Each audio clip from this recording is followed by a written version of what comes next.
In the city of Alexandria in 415 CE, the bishop and the governor were in a fight.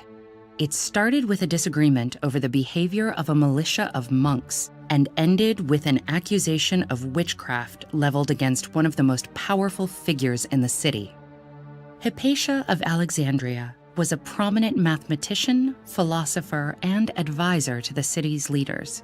In the centuries since she lived, the details of her life have been the subject of much dispute and have taken on an almost mythical status. But while none of Hypatia's own writings survive, her contemporaries and students' accounts of her work and life paint a picture of the qualities that made her renowned as a scholar, beloved as a teacher, and ultimately led to her downfall. Hypatia was born around 355 in Alexandria, then part of the Egyptian province of the Eastern Roman Empire, and an intellectual center. Her father, Theon, was an accomplished Greek mathematician and astronomer. Her mother is unknown. Hypatia was likely an only child, and Theon educated her himself. By adulthood, she had surpassed her father in both mathematics and philosophy, becoming the city's foremost scholar and taking over his position at the head of the Platonic school, similar to a modern university. She refined scientific instruments, wrote math textbooks, and developed a more efficient method of long division. But perhaps her most significant contributions to intellectual life in Alexandria came through her teaching. The philosophy Hypatia taught drew from the legacy of Plato and Aristotle, as well as the mystical philosopher Plotinus and the mathematician Pythagoras. The convergence of these influences merged to form a school called Neoplatonism. For the Neoplatonists, mathematics had a spiritual aspect, divided among the four branches of arithmetic, geometry, astronomy, and music. These subjects were not studied merely for the sake of curiosity or practical utility, but because they authenticated the belief that numbers were the sacred language of the universe.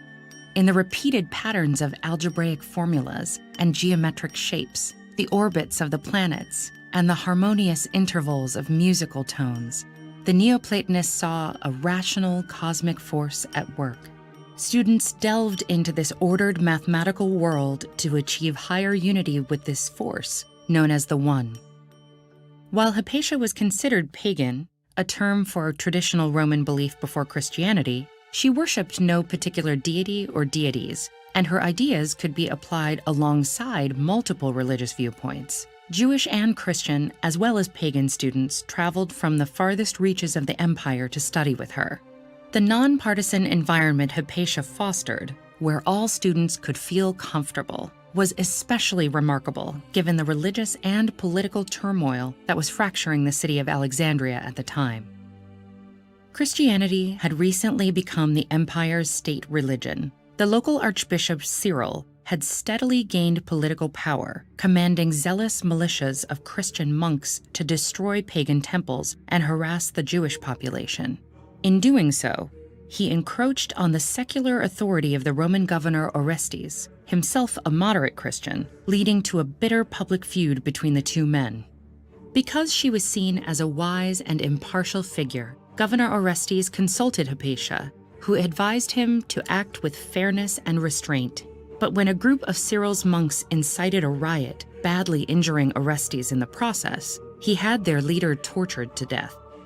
Cyril and his followers blamed Hypatia, accusing her of witchcraft to turn Orestes against Christianity. In March 415, as Hypatia was traveling through the city, the bishop's militia of monks dragged her from her carriage and brutally murdered and dismembered her. Hypatia's death was a turning point in the politics of Alexandria.